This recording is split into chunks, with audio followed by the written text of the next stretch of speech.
eu sou o Demiguetico, do NIC-BR, Núcleo de Informação e Coordenação do Ponto BR. O Ponto BR está comemorando 30 anos e ele foi incluído no país antes mesmo da internet existir. O Ponto BR é um domínio de topo para o código de país BR. Como todo domínio de topo, ele é usado para identificar o sobrenome dos endereços e serviços da internet. Quando a internet ainda não existia no Brasil, já tínhamos o BR registrado para identificar máquinas das redes acadêmicas que já operavam aqui, como Bitnet, Rapnet. E foi assim que tudo começou. Em 18 de abril de 89, John Postel, a IANA, delegou o domínio BR ao grupo que operava redes acadêmicas na FAPESP. Postel considerou que essa comunidade brasileira já tinha maturidade para administrar o BR diretamente. Em pouco tempo, as redes acadêmicas originais Bitnet e Rapnet foram substituídas pela internet. Em janeiro de 91 já tínhamos a primeira troca de pacotes usando o TCP/IP. Outro marco importante foi a criação da estrutura de nomes sob o BR. À época, as universidades ficaram diretamente debaixo do domínio BR. E, em sequência, foram criadas as primeiras categorias voltadas para governo, GovBR, empresas, ComBR, organizações sem fins de lucro, OrgBR, e as Forças Armadas, MilBR. Em 1995, tanto no Brasil como em outros países, a internet comercial veio à tona. Imaginava-se inicialmente que o brasileiro teria dificuldades com a internet comercial porque o conteúdo dela tendia a ser em inglês. Isso foi logo desmentido com o surgimento de um vasto número de provedores com conteúdo em português. Em 95 foi criado o Comitê Gestor da Internet do Brasil para coordenar e integrar as iniciativas relacionadas à rede no país. A internet e o Ponto BR cresceram e o NIC-BR, uma entidade sem fins de lucro, foi criado para administrar o domínio e assumir outras obrigações. Hoje temos 4 milhões de domínios registrados, uma das maiores bases do mundo. A receita arrecadada pelo registro de nomes sobre o BR, além de manter esta atividade com excelência técnica, provendo inclusive cópias de servidores em países como Alemanha, Coreia do Sul, Estados Unidos e outros, reverte a verba que recebe em ações para benefício da internet no Brasil. Por exemplo, o NIC opera pontos de troca de tráfego, promove cursos de capacitação para profissionais, dissemina IPv6, produz pesquisas sobre o uso da internet, entre outras atividades. Para você fazer parte dessa comunidade e registrar no BR, não faltam opções. São mais de 120 subdomínios disponíveis em diversas categorias. Nesses 30 anos de BR, temos muito a comemorar e muito a agradecer. O trabalho segue em expansão. O CGI-BR e o NIC-BR continuam em busca de uma internet cada vez melhor para o país. Bom dia, muito bom dia pessoal. Meu nome é Frederico Neves, do NIC-BR. Bem-vindos ao GTR 47, GTS 33, aqui em Belém. O GTR e o GTS, os grupos de trabalho de engenharia e segurança do Comitê Gestor da Internet no Brasil. A gente está aqui muito bem recebido pelo Banco da Amazônia, que nos convidou para estar aqui em Belém, e o que a gente já a priori agradece para a realização do evento. Para quem está assistindo remotamente, as apresentações vão ocorrer aqui durante todo esse dia. O evento GTR 47 e o GTS 33 vão ser executados em um único dia. Os materiais vão estar disponíveis, como sempre, no servidor FTP do Registro BR, ftp.registro.br. Tem lá um diretório pub GTR, GTR 47 e pub GTS, GTS 33. Então, para iniciar o dia hoje, a gente vai ter o Eduardo Morales falando um pouquinho para a gente sobre como os estándares estão prosseguindo dentro do IETF. Eduardo, por favor. Bom, meu nome é Eduardo Barazal Morales, eu sou funcionário lá do NIC-BR e atuo lá na área do Septro BR, juntamente ali com os cursos e eventos ali que a gente faz no Septro BR. E eu vim aqui falar para vocês um pouco sobre essa comunidade IETF que define os padrões da internet. Então, a ideia aqui é apresentar um pouquinho sobre o que é essa entidade, essa comunidade, para que vocês comecem a participar e a se engajar. Bom, durante essa semana a gente teve o curso de IPv6 aqui em Belém, então muitos aqui são alunos do curso, ouviram falar bastante sobre o IETF durante o curso, até porque o IETF foi quem definiu o protocolo IPv6, como definiu o protocolo IPv4 e definiu todos os outros protocolos que a gente acaba utilizando aí na internet. Então é muito importante a gente entender essa instituição, né, essa comunidade, e participar, contribuir, porque é assim que os padrões são feitos. Eles são feitos na base do quê? Da conversa entre especialistas, entre pessoas do mundo todo para a melhoria da internet. Tá? Então, o que eu tenho a apresentar para vocês aqui? Primeiro eu vou falar o que é o IETF, vou falar um pouco sobre da participação do IETF, focando até um pouco na participação brasileira no IETF. Vou comentar um pouquinho do último IETF que aconteceu, o IETF 104, que aconteceu lá na República Tcheca, em Praga, o que estava sendo discutido lá. Claro que não dá para você acompanhar todos os trabalhos que estão sendo discutidos, porque acontece em inúmeras salas, em horários simultâneos, mas aqui eu peguei alguns mais relacionados a IPv6, algumas outras novidades, até porque influenciou a vida aí dos nossos alunos que acompanharam o curso de IPv6 e podem ali acompanhar um pouquinho mais do que está sendo produzido de novo nesse protocolo. E também deixo aí por final o como você pode ficar por dentro do assunto, como que você pode aprender mais sobre o assunto, como que você pode se engajar com o IETF e falar sobre um programa de fellowship da ISO aqui. Tá? Então, primeiramente, o que é IETF? IETF é uma sigla de Internet Engineering Task Force, ou seja, Força Tarefa de Engenharia e Internet. Então, é uma comunidade que reúne pessoas do mundo todo e eles se reúnem para o quê? Começar a desenvolver padrões e melhores usos dos padrões, né, dos protocolos. Tanto que essa entidade ela é tão importante para o futuro da internet que eles têm ali um lema, né, falando "We make the network", ou seja, nós fazemos a rede funcionar. Porque se você não tem ali os padrões, os protocolos, a gente vai ter ali diversos dispositivos, cada um querendo inventar a sua própria linguagem e nada acaba se conversando. Então, a importância de você ter esses padrões é até para você permitir que a internet cresça de maneira organizada e consiga ali sempre abranger novos dispositivos e novas pessoas. Então eles focam ali em fazer os padrões abertos, não é questão ali de fazer padrão fechado. É padrão aberto, qualquer um pode ler, qualquer um pode implementar e qualquer um pode discutir. Então aí uma entidade, uma comunidade que é muito importante e que a gente gostaria mais que os brasileiros participassem e se engajassem mais. Como que funciona o IETF? Tá? Só para vocês terem ali uma noção. Ele funciona em áreas, né? A gente tem ali diversas áreas e você vai, através dessa área, entender o que você quer participar no IETF. Então a gente tem ali de aplicações e coisas de tempo real. Então ali são ali protocolos da camada de aplicação, como HTTP e outros mais. Também aqueles relacionados a voz e vídeo, que é aqueles de tempo real. Alguns aí protocolos de tolerância de tempo, né? Aqueles protocolos que você consegue ali mandar mensagens, mas elas são tolerantes a um certo intervalo de tempo. Então ali, se você quer trabalhar na camada de aplicação, você deveria olhar a área de ART. Depois disso, a gente tem ali a área geral, a General Area. O que é essa área geral? É mais para discutir como que são os processos dentro do IETF, né? Como que os processos de criação de padrão devem se continuar e devem funcionar. Tá? Depois disso, a gente tem a Internet Area, que é mais na camada de redes, é onde a gente pode encontrar ali o IPv6, o IPv4 e coisas relacionadas à camada de rede. Temos depois a camada de gerenciamento e operações, tá? Operation and Management Area, que é voltado em como que você tem ali o protocolo e como que você deveria operar da melhor maneira naquele protocolo, como que você deveria configurar e como funcionar a sua rede. E temos ali também a parte, né, no management da questão de gerência, né?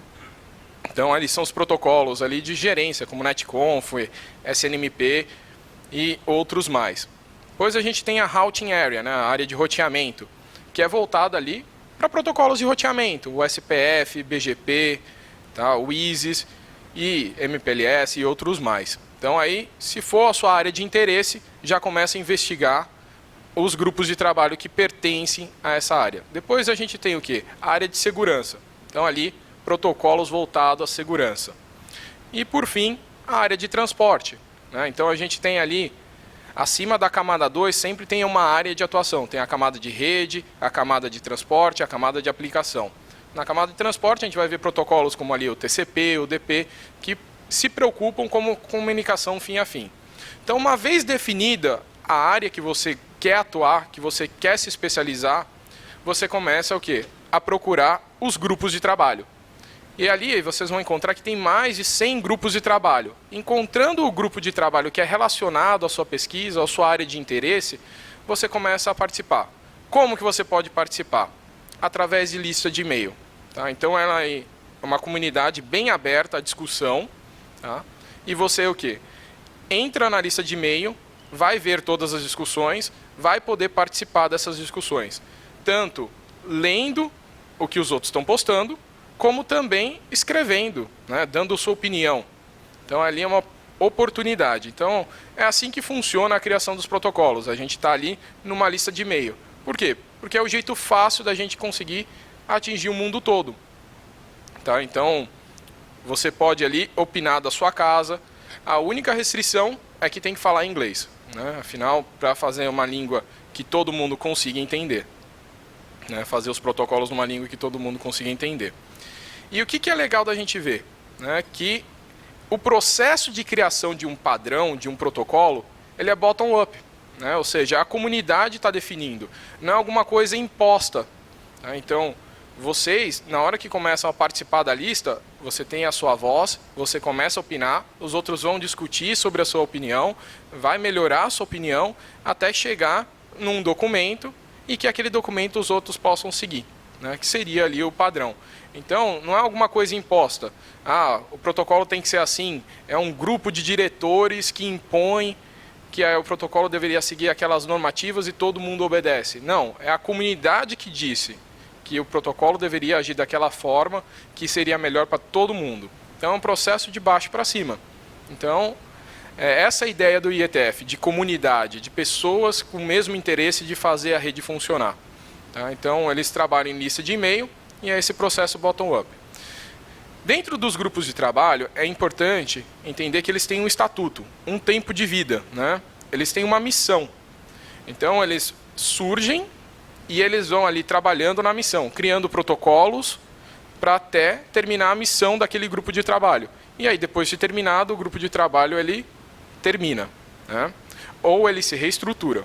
Mas sempre assim tem um estatuto base. Então, um bom jeito de você começar trabalhando lá no IETF é procurando o grupo de trabalho que correlaciona com a sua área. Então, você dá uma lida lá no estatuto, vê se é realmente o que você quer pesquisar, o que você quer aprender. E aí, definiu, entra na lista de e-mail e começa a participar. Só de assinar a lista de e-mail, você já vai começar a receber mensagens do mundo todo sobre discussões aí de novos protocolos. Então, não precisa ficar com medo de ficar aparecendo lá. Né? No momento que você assina a lista de e-mail, ninguém vai saber quem é você até você mandar um e-mail. Então, até para aquelas pessoas que são um pouco mais envergonhadas e têm ali um pouco de receio de começar uma discussão, entra na lista de e-mail, começa recebendo os e-mails e depois que você tiver um pouco mais de confiança, você manda um e-mail.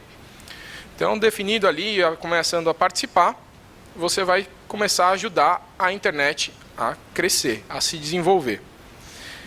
Além, né, da lista de e-mails, eles têm também 3 reuniões anuais presenciais, que normalmente acontecem na América do Norte, na Europa e na Ásia. Então, eles geralmente aí fazem 3 reuniões presenciais. As reuniões presenciais, tá, só para vocês terem uma ideia, ela não é decisória para a criação de um protocolo, para a criação de um padrão. A reunião presencial é mais o quê? Para você expor o seu trabalho e garantir que pessoas estejam ouvindo o seu trabalho e que queiram ajudar no seu trabalho. Então, é um jeito de você angariar pessoas a te ajudar a desenvolver o seu protocolo, ao seu padrão. Então, eles fazem ali as apresentações, mostrando o que foi alterado das últimas vezes que eles foram criando o documento. E, no final, ali você vai poder participar, tanto no microfone aberto, dando a sua opinião, né, sobre o assunto. Então, é legal de falar. O importante mesmo é a lista de e-mail. Tá? Então, para a criação ali do protocolo, o que é importante mesmo é a lista de e-mail. Mas também tem as reuniões presenciais, que ajudam ali você a ganhar pessoas para discutir a sua ideia. O IETF, né, nessas reuniões, ela é bem diferente de qualquer outro tipo aí de evento relacionado aí à criação de padrões. Por quê? Porque ele não é um evento comum. E não é como se fosse aí um simpósio brasileiro de computação, um congresso de redes aqui no Brasil. Por que ele é tão diferente? Porque aqui, geralmente, no Brasil, a gente trabalha o quê? Expondo o nosso trabalho, né, para os outros ouvirem e se especializarem. Lá não. Lá o cara expõe o trabalho para receber feedbacks. Ele precisa colher opiniões. Então, quem vai para lá apresentar, ele está esperando o quê? Que as pessoas comecem a ler o documento dele e ajudá-lo a, o quê? A desenvolver um trabalho melhor. Então, quando ele está apresentando, ele não é um trabalho final, não é um trabalho concluído. É assim, o que eu posso melhorar? Tá? Então, é uma ideia assim, um pouco diferente. E, no final, quando todo mundo achar que está ok, aquilo se torna um padrão. Então, é importante a gente entender também o processo para se tornar um padrão. Por quê? Porque tem que ser em consenso, tá? Não é uma coisa ali imposta. Tanto é que eles têm ali também um outro lema, né? Falando, nós rejeitamos reis, presidentes e votação. Nós acreditamos num consenso aproximado e em código rodando. Tá? Então, qual que é a ideia? O processo, ele não é imposto. Então, não vai ser um diretor que vai definir, aquele projeto está bom e ele realmente vai passar. Não. Eles não querem ali uma votação, não querem um presidente, não querem um rei. Eles querem o quê? Um consenso aproximado. Qual que é a definição do consenso aproximado? A comunidade tem que sentir de que aquele padrão está ok, que não vai atrapalhar nada, de que ele não vai causar nenhum problema na hora de ser implementado, tá? De que ele funcione. Então, tem que ter ali um código rodando. Quando alguém apresenta ali algum protocolo, alguma ideia, eles esperam o quê? Que aquilo funcione, não pode ser uma ideia mirabolante. Então você tem que ter ali um código. E nesse quesito de consenso aproximado, eles têm que sentir que a comunidade está apoiando aquela ideia. E como que eles sentem que a comunidade está apoiando aquela ideia? Pela lista de e-mail. Então, quanto mais tiver discussão e no momento o pessoal falar assim, realmente agora está ok, está parecendo que está bom, a gente pode aí transformar isso num padrão. Como também na reunião presencial. Então, é legal de falar que eles não fazem votação na reunião presencial. Não é aquele quesito assim, essa ideia deveria passar ou não passar. Tá? Então, eles não fazem assim, vamos levantar as mãos aí para ver quantas pessoas são a favor ou contra aquela ideia. Eles fazem até um negócio chamado humming, né? Que é um jeito de você expor a sua opinião sem revelar quem é você. Então, é o seguinte, lá, como vocês já podem perceber, são criados padrões. E por ser criado um padrão, tem muitas empresas que têm interesse em criações de padrões. Então investem muito em profissionais para criar padrões. E eles criaram essa ideia do humming, de fazer com que as pessoas se exponham, falando assim, que é um consenso, né? Mostrem que a opinião está a favor, que está contra, mas sem declarar como um voto. Então o que é o humming? O humming é um barulho que você faz com a boca fechada. Tá? Então, em determinado momento, tá lá o representante lá do working group, o chair, ele vai falar assim, quem é a favor? E as pessoas vão fazer E quem é contra? E aí, pelo barulho, ele sente que o pessoal está a favor ou está contra. Então, você faz o barulho sem se expor. Tá? Então, é a ideia do humming. Então, eles têm essa ideia de consenso aproximado, sentindo o que eles chamam de temperatura da sala, como que as pessoas estão a favor ou contra aquela ideia, como também o quesito da lista, tá? A lista de e-mail, que é extremamente importante de falar. Até porque se você não consegue participar do encontro presencial, não quer dizer que você não consiga fazer um padrão, um protocolo. Basta participar ali da lista de e-mail. Então, como que funciona, né, a criação de um padrão documento? Primeiro, tudo surge com um internet draft, ou seja, um rascunho de um novo padrão, de um novo documento, né? Você propõe aquela ideia, tem um formato de como você escrever a sua ideia, o novo protocolo ou a nova recomendação, e aí todo mundo vai discutindo. E aí vai o quê? Aprimorando o documento. Até no momento que ele chega a se tornar uma RFC. Tá? Que ali ele já fica definido e todo mundo pode utilizar. Existem vários tipos de RFC. A gente tem lá Internet Standard, Proposed Standard, a Best Current Practice, Experimental, Historic e Informational. Então, dependendo ali da sua categoria... Ixi, eu acho que o tempo está travado aqui no retorno. Dependendo ali da sua categoria, você vai ver se aquele documento ele se encaixa com uma coisa mais informacional, que ajuda os outros provedores, ajuda ali os outros administradores de redes, ou se ele é realmente um padrão. Tá? Então, ele pode ser ali um padrão. Então, que todo mundo deve implementar, que todo mundo deve utilizar, ou uma boa prática. Tá? E uma vez publicado, não pode ser alterado. Tá? Com relação ali à participação, tá? Então, vocês podem ver que, ao longo dos anos, ela tem crescido. Então, cada vez mais, a comunidade do IETF tem crescido e o pessoal tem ali ajudado, né, na questão de publicações de RFCs. Tanto é que, cada vez mais, temos mais padrões sendo criados. Tá? Então, a comunidade tem ajudado, tem participado e cada vez mais tem surgido novos padrões. Tá? E a participação aí, vocês podem ver, por os países que mais criam documentos, mais criam RFCs. Né? Aqui não está dando para enxergar, mas vocês podem ver que os Estados Unidos é quem ali mais investiu, até porque o IETF começou lá. Né? E depois disso vocês vão vendo os outros países crescendo, mas um que é interessante a gente falar é a China. A China ela começou aí a investir muito em enviar muitos técnicos, muitos administradores, muitos desenvolvedores, para o quê? Para ajudar no IETF na criação de novos RFCs. E o Brasil ainda está com uma participação bem baixa. Né?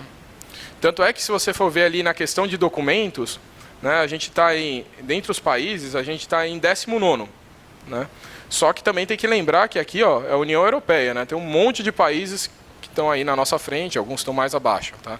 Mas entre os 20 países que mais produziram documentos lá no IETF, a gente está em 19º, e a participação ali nesses documentos não acabam chegando nem a 1% de tudo que foi já proposto. Então a participação brasileira ela é muito baixa.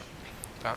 Bom, comentar aí um pouquinho, que eu já estou ficando sem tempo, sobre o IETF 104, que aconteceu lá em Praga. Tá? Então, ali temos o Working Group chamado Six Man, que é voltado ali para IPv6. Então, para aqueles que foram aluno do curso, só mostrando as novidades que o pessoal está desenvolvendo aí em IPv6. Então, a primeira delas lá é um documento sobre ali uma flag que vai ser enviada no Router Advertisement. Então, o roteador ele vai poder avisar em redes que só tem IPv6 para todas as máquinas pararem de pesquisar coisas IPv4.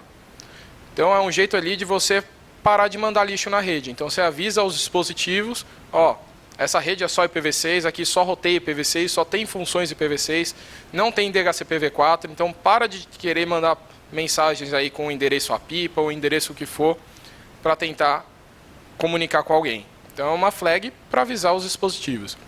Pois disso aí a gente tem uma extensão, né, de privacidade para os endereços que as máquinas se autogeram. Então, é um documento, né, que fala do Slack, que é nada mais que uma autoconfiguração feita ali com a ajuda do roteador. Então, o roteador divulga um prefixo e a máquina, com esse prefixo, se autogera o endereço IPv6. Então, o que esse documento ele discute? Ele discute ali como que a máquina deve se autogerar esse endereço. Porque ele recebeu o prefixo, ele tem que gerar o quê? A parte que identifica a máquina. E é importante que ele faça isso de maneira que garanta a privacidade.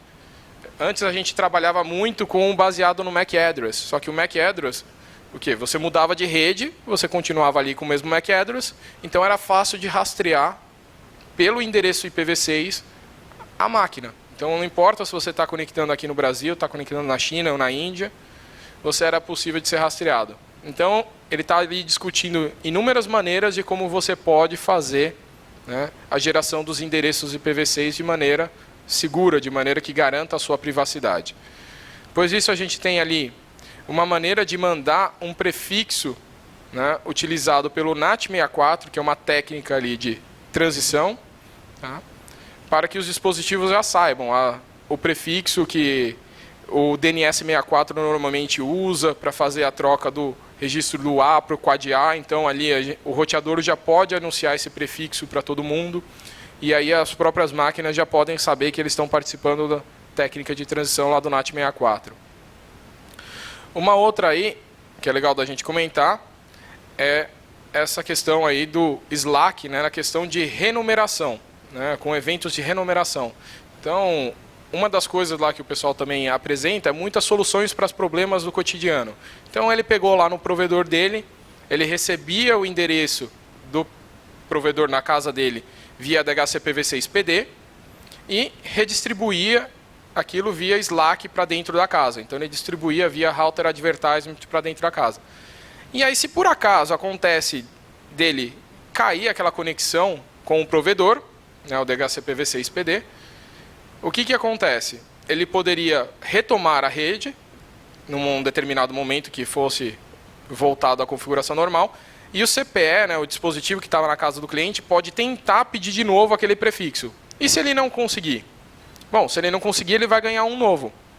O problema é que o antigo já foi anunciado para dentro da casa. Então eu preciso o quê? Invalidar. Meu Deus. Aconteceu algum terremoto aqui, né? Bom, então ele precisa reanunciar para dentro da casa que o endereço antigo não está mais operante, tá? E que precisa ali ser arrumado, tá? Pois disso, né, a gente tem ali um outro working group também relacionado ao IPv6, que é legal da gente comentar, que é o V6 Ops, que é relacionado aí à operação do IPv6.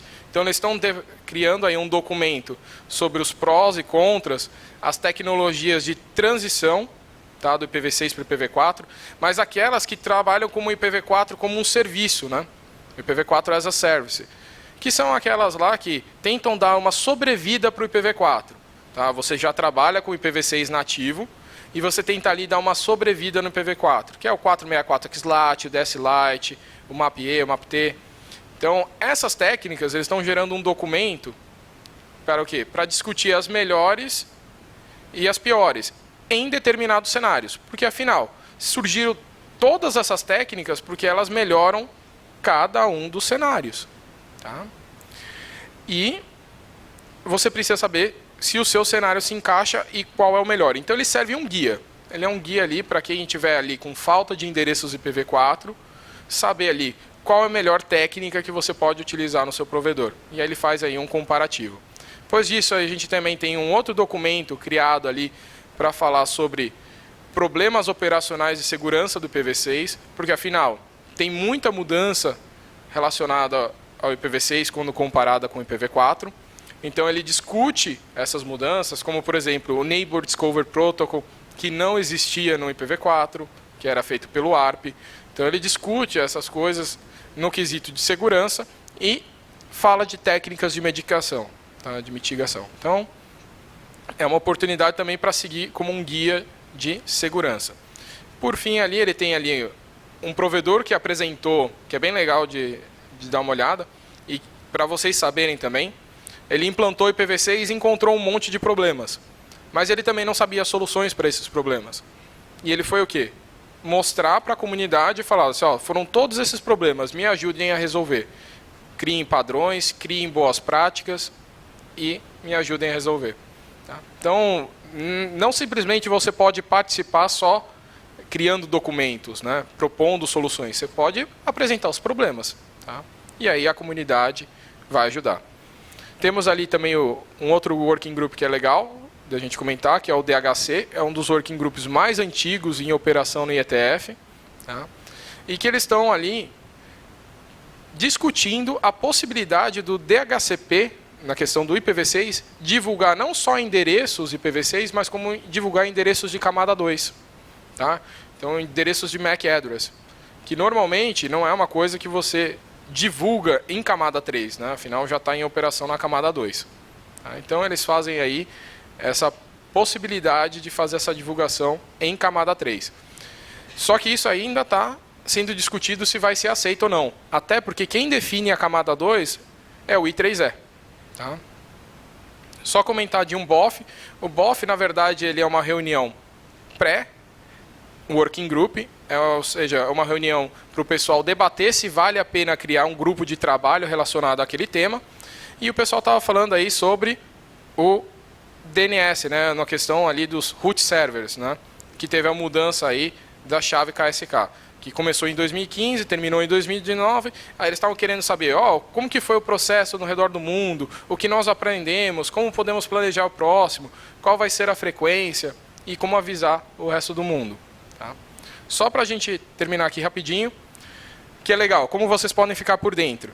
Bom, o LACNIC tem uma lista de discussão, tá? Que você pode discutir em português sobre as coisas do IETF.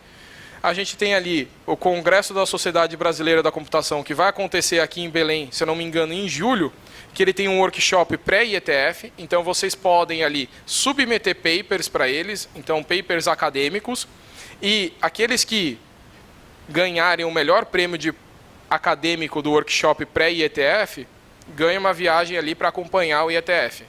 Tá? Então aí você ganha uma viagem, pode apresentar o seu trabalho lá no Fórum Internacional, ou então simplesmente acompanhar e tentar discutir ele na lista de e-mail. Se você não conseguir participar, dá para assistir o evento pela internet, ele é transmitido, inclusive gravado. Tá? Então, por fim, tem um programa de fellowship da ISO, que por enquanto ele está parado, mas é uma oportunidade aí que eles devem retomar de levar pesquisadores do mundo todo, tá, para entrar no IETF. Tá? Porque às vezes participar do IETF acontece em um país que é distante do seu, que você tem dificuldade de ir, então eles criam ali um programa de fellowship com bolsa para te levar para o IETF. E eu tive a oportunidade de participar, tá, em 2016, e eu estou divulgando o projeto, foi muito interessante, mas eu estou sem tempo e está tudo lá no site. Tá bom? Por fim, acho que é isso que eu tinha para falar.